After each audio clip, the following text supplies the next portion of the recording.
ഇപ്പോൾ കേരളത്തിൽ വലിയൊരു പ്രചരണം എന്താണത്?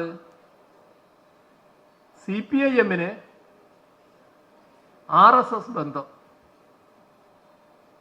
നമ്മുടെ സംസ്ഥാനത്തെ പ്രതിപക്ഷ നേതാവും മറ്റും ശക്തമായിട്ട് ഉന്നയിക്കുന്നൊരു കാര്യമാണ്.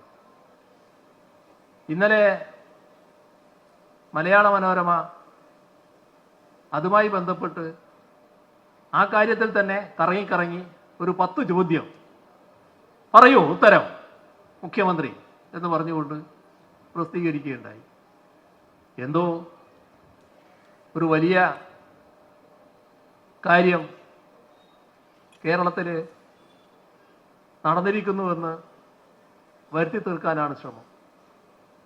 ആരെക്കുറിച്ചാണ് RSS ബന്ധം പറയുന്നത്?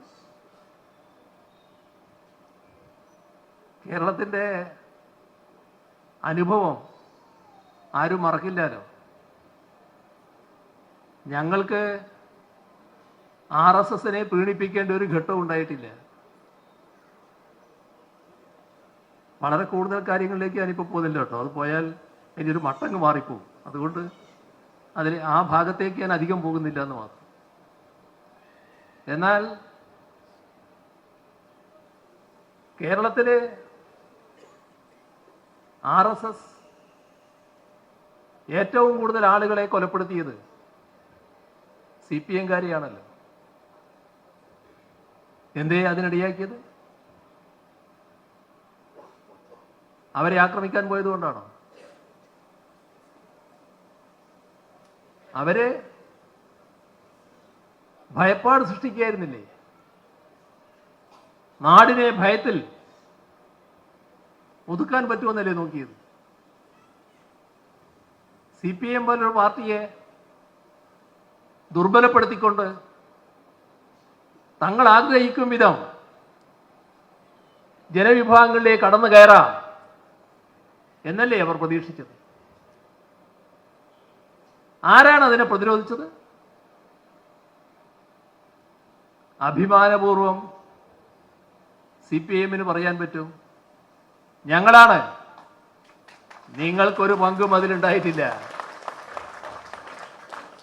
കോൺഗ്രസിനോ UDF-നോ ഒരു പങ്കും അതിലുണ്ടായിട്ടില്ല. ഞങ്ങൾക്ക് ജീവൻ നഷ്ടപ്പെട്ടിട്ടുണ്ട്, പലരുടെയും ജീവൻ നഷ്ടപ്പെട്ടിട്ടുണ്ട്. കടുത്ത വേദന കടിച്ചമർത്തിക്കൊണ്ട് ഞങ്ങളതെല്ലാം സഹിച്ചിട്ടുമുണ്ട്. ഒന്നിനു പുറകെ ഒന്നായി സഖാക്കളുടെ ജീവൻ അപഹരിച്ചപ്പോ അതിന്റെ മുന്നിൽ പതറിപ്പോവുകയല്ല ചെയ്തത്. കൂടുതൽ വീറോടെ വർഗീയതയെ എതിർക്കാനും ഒറ്റപ്പെടുത്താനുമുള്ള നടപടികൾ തന്നെയാണ് സ്വീകരിച്ചത്.